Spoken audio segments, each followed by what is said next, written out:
Hello and welcome to Alchemist Whim. I am Alchemist Jen and welcome to today.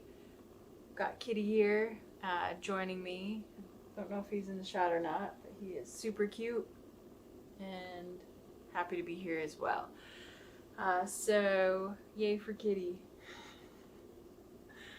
So today's whim of the day is going to be talking about paper making. So that is a project that I've been wanting to do for a while, including printmaking, paper making, just next stages of my creative journey. So I've made lots of paper before. I'm really wanting to get back into it. So last year I got a great mold and decal from Wood and Decal. Hopefully you can see that.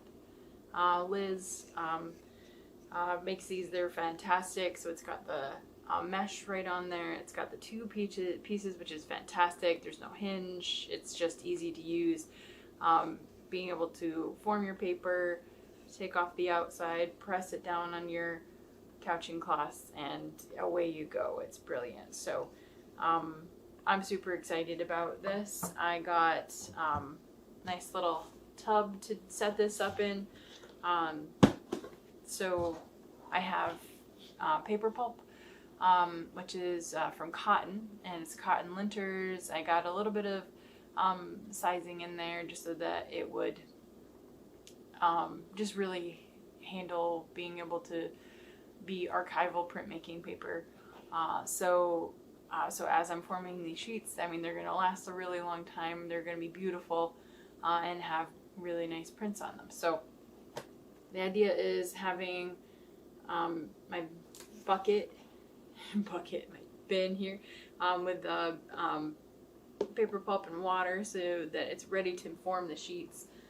Take both hands and then kind of plunge it under the water, move it around a little bit to balance out the fibers, and then from there, taking off the outside part, you're left with the paper that is going to be formed into that sheet. It's all just on right on the screen. And then your couching cloths, you just kind of flip it over onto that. I've done it just a little bit. I've actually cut these down for this. It's just felt that I got at Joann Fabric, so nice stuff that way.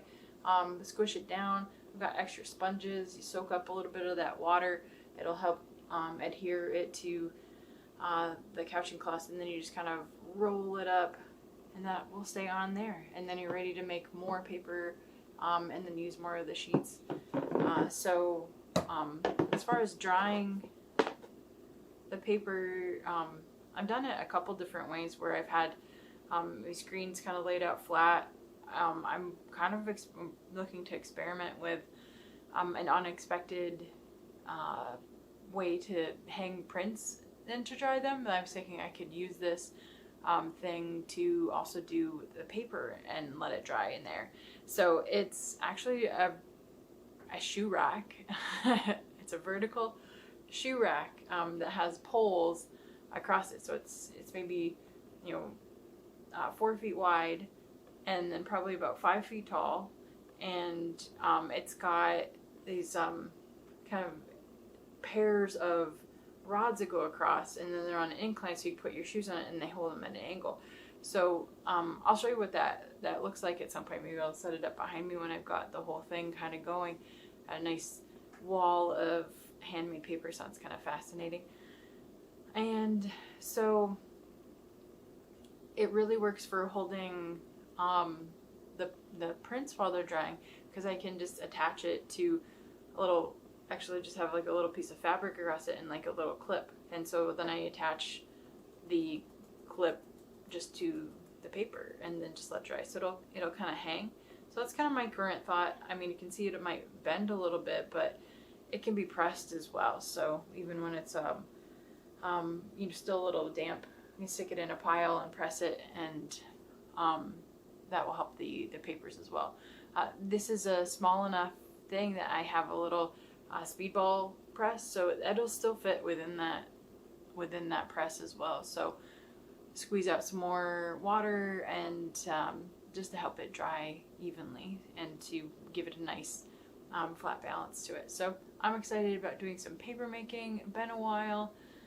And I can easily play with some dyes too, because the same dyes that work for dyeing cotton t-shirts and fabrics work for paper that's made from cotton too. So I'll be experimenting with that quite a bit as I go. I think to start, I'll probably just start out with the white and add some glitter, honestly. Why not? I like adding glitter to things. And then I can play with the colors with glitter as well. So that's my current plan. Glitter paper!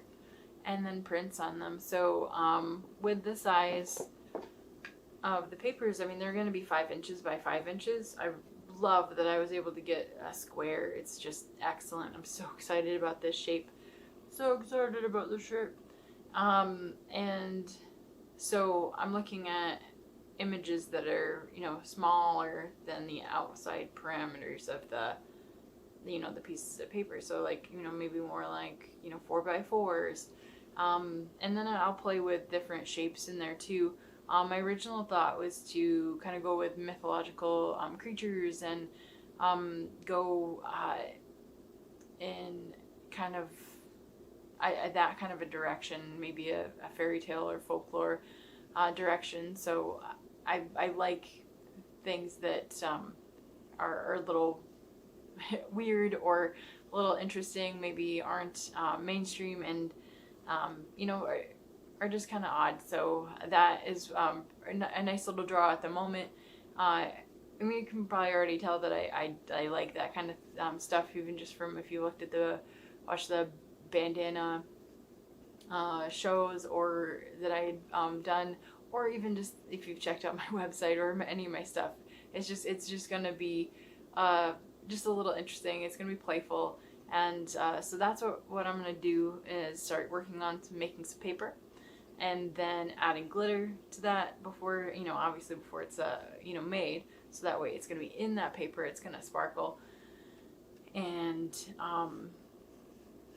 yeah, do some illustrations. So play with the framework there and see what kind of fun I can have. And of course, I mean, I can play with the layout too. I mean, I can easily do diamonds and not just the squares. So yeah, we'll see what happens. And right now the whim is just to make paper and get that start, and then from that inspiration, I think I'll have a better idea of what I physically want my blocks to look like and how I want them to feel once I get to know my paper and my process from this vantage point. So that's my current plan.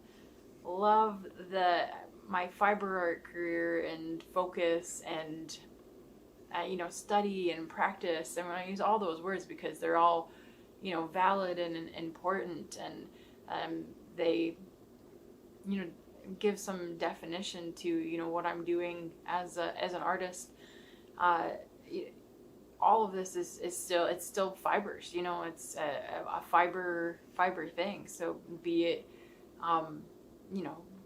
fabric or yarn or fiber for spinning into yarn or paper. It's all really cool, and being able to play with something that's so tactile, and then have individuality and uniqueness, and being able to dye but then print it, and then there's so much coolness to it. So I'm glad you're on this journey with me. We'll see how it goes and see what the next whim of the day is.